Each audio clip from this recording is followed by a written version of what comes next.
Water is not just a drink, it's the chemical medium of life. Roughly speaking, an adult human body is made up of about half to three-quarters water depending on age, sex, and body composition. Most of it lives inside cells, about two-thirds, and the rest in the space between cells and in the bloodstream. That distribution matters because water moves between compartments constantly to support cellular chemistry, maintain blood volume and pressure, carry nutrients, clear wastes, and regulate temperature.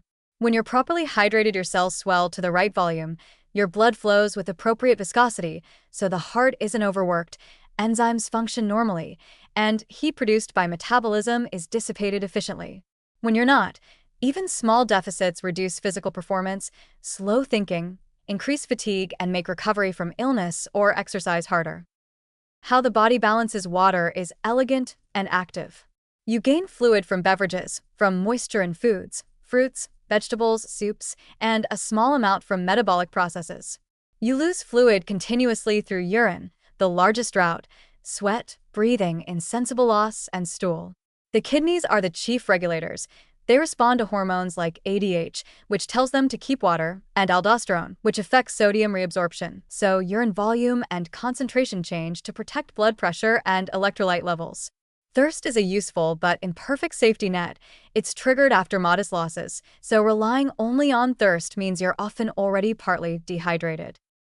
Practical intake guidance starts with general targets that are individualized. Public health recommendations commonly cited are about 3.7 liters, about 125 ounces, of total water per day for an average adult man, and about 2.7 liters, about 91 ounces, for an average adult woman, and those figures include water from food and all beverages, not only plain water. Those are averages, not rules. Your needs go up with heat, humidity, exercise intensity and duration, altitude, fever, diarrhea or vomiting, pregnancy, and breastfeeding. Conversely, people with certain medical conditions, advanced kidney disease, some forms of heart failure, and some medications, may need strict limits and should follow their clinician's plan. You can use easy, practical signals rather than complex math. Urine color is the classic home check. Pale straw to light yellow indicates reasonable hydration. Dark yellow or amber suggests you need more. Frequency matters too. Most healthy adults urinate several times per day. Energy, cognition, and skin, less tightness, fewer headaches, also respond quickly when you improve hydration. When exercise or heavy sweating is involved, strategy changes. Before long exercise, start hydrated. 400 to 600 milliliters, about 13 to 20 ounces, 2 to 3 hours beforehand helps top up plasma volume and allows kidneys to correct. During moderate exercise, sipping small amounts of fluid regularly, roughly 150 to 350 milliliters every 15 to 20 minutes, adjusted for sweat rate, keeps losses manageable. For most people, plain water is fine for sessions under about an hour. For endurance efforts longer than about 60 to 90 minutes or very hot conditions, include sodium and other electrolytes. Sports drinks or electrolyte solutions are helpful because they replace both fluid and salt lost in sweat and improve absorption. After activity, a useful rehydration target is to replace 100 to 150% of the fluid lost. For example, if you weigh 1 kilogram less after training, aim to drink roughly 1.25 to 1.5 liters to fully restore balance, because some water will be lost in ongoing urine output and sweat. For mild dehydration from stomach bugs or diarrhea, oral rehydration solutions, ORS, are superior to plain water because they replace both water and electrolytes in the right proportions. A simple homemade ORS recommended in many settings is 1 liter of clean water, 6 level teaspoons of sugar, and 1/2 level teaspoon of table salt. Stir until dissolved.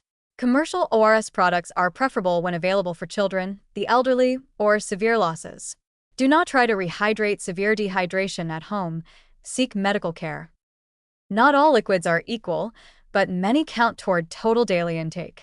Plain water is the cleanest choice, but tea, coffee, and milk contribute meaningfully. Moderate caffeine intake does not cause net dehydration in habitual users. Alcohol, however, has a diuretic effect and increases dehydration risk. Sugary soft drinks add calories and are poor choices for routine hydration. For long-term health, favor water, sparkling water, unsweetened teas, and foods with high water content. Watermelon, cucumber, tomatoes, oranges, yogurt, soups. There are also real hazards to be aware of. Overdrinking plain water without replacing electrolytes can lead to hyponatremia, low blood sodium, which in extreme cases causes nausea, headaches, confusion, seizures, and even coma. This is rare in everyday life, but can occur in endurance events when people drink excessively and lose salt and sweat. People with impaired kidney function, heart failure, or certain endocrine disorders must follow clinician guidance about fluid restriction because excess fluid can worsen swelling and breathing. Older adults may have a blunted thirst response and be less able to conserve water, so proactive sipping and routine schedules help. Infants and young children dehydrate quickly and need prompt attention when ill. So, what are concrete, easy-to-follow habits you can put into practice today? Start the day with a glass of water to begin rehydration after sleep. Carry a refillable bottle and set a simple hourly goal, for example, 250 to 300 milliliters per hour during waking hours. Drink a glass with meals. Add a pre-exercise top-up and sip during workouts. Prefer electrolyte-containing beverages for long, sweaty sessions or when ill. Check urine color as a daily feedback tool. And include water-rich foods in your diet. Flavor water with citrus, berries, cucumber, or herbs if plain water bores you. If you take medications or have chronic conditions, check with your clinician about any fluid restrictions. In short, hydration supports every major system in the body, and good habits pay back quickly in energy, focus, and recovery. Use sensible daily targets based on your activity and environment. Monitor practical signs: urine color, thirst, performance. Include electrolytes when sweating heavily or ill, and be mindful of overdrinking in special situations. If you want, I can now A. Calculate a personalized daily water target for your body weight and activity level. B. Give a sample daily hydration timetable you can follow. Or C.